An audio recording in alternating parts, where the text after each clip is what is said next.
Wow, Riri! Today, I'm diving into a fantastic fairy tale that really packs a punch. I mean, who doesn't love a good story about overcoming evils? Let's call it The Brave Journey of Timun Mas. So grab your snacks and let's get into it. Okay, I'm ready. But wait, did you just say Timun Mas? That sounds interesting. What's the story about?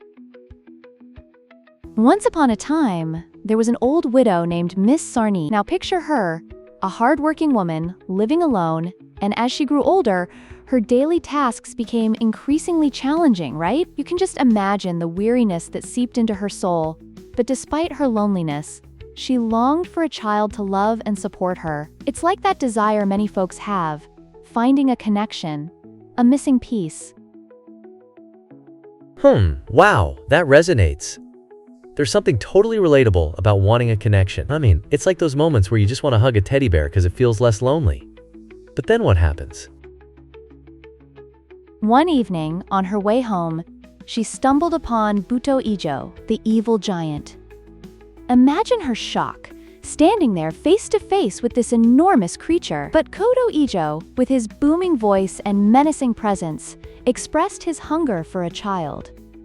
Frightened out of her wits, Miss Sarnini explained that she had no child. But then, in a sudden twist, the giant handed her cucumber seeds, promising her a child if she planted them. Wait, hold on a second. Cucumber seeds? That's a wild turn of events. Who knew plants could be a source of children? Do you think it's like some modern version of the stork myth, but with cucumbers? Exactly. It's a quirky spin on parenthood, right? Immediately, she agrees, her hope blooming alongside those seeds. Within 2 weeks, what do you think happened? They grew into this radiant yellow cucumber. Imagine the moment she cut it open and discovered a beautiful baby girl. She named her Timun Mas. It's like something out of a dream. Wow, I can totally picture that. But then, 6 years later, 𝙁𝙁𝙁𝙁 returns? I can't even imagine the panic as he demands that child. It's like the ultimate twist. This giant, who seems all scary, now has this sort of twisted parental claim. I would have freaked out. Absolutely. It's a roller coaster of emotions. Miss Sarnini, desperate to protect her daughter, concocts a lie that Timun isn't ready yet. And then, the dream.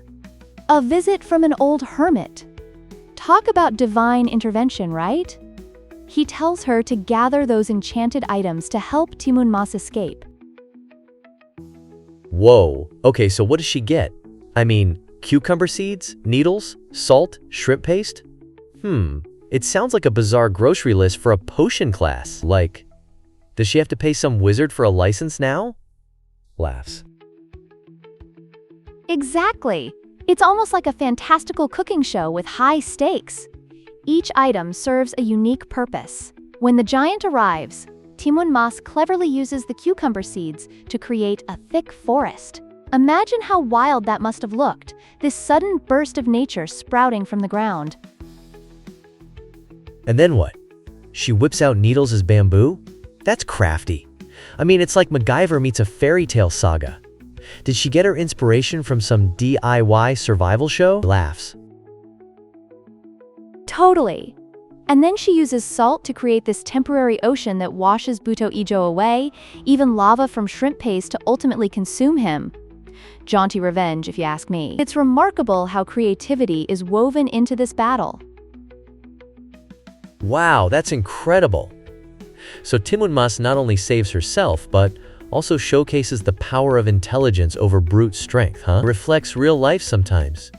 You know, when people think they need brawn, when it's really wits that save the day? Precisely. The moral of the story? Good triumphs over evil, but even more so, it emphasizes kindness and friendship. Timun Mas believed in herself and the bond with her mother, and they navigated through fear and despair together. That's just beautiful. I mean, it makes you wonder how many of us have our own 𝙁𝙁𝙁𝙁 in life, right? Whether it's through fear or challenges, recognizing the tools we have, like, wow, Let's really reflect on that. Definitely. So listeners, if this story inspires you, don't forget to support our podcast and click that subscribe button. Let's keep spreading the magic of storytelling far and wide. Ooh, I'm hitting that subscribe button right now. Laughs. I can't wait for more tales like this. Great! We'll keep the stories coming. Each one has magic inside, waiting to be explored. I love that. You know, it's like we're collecting these stories like Pokemon, and each one just adds to our adventure.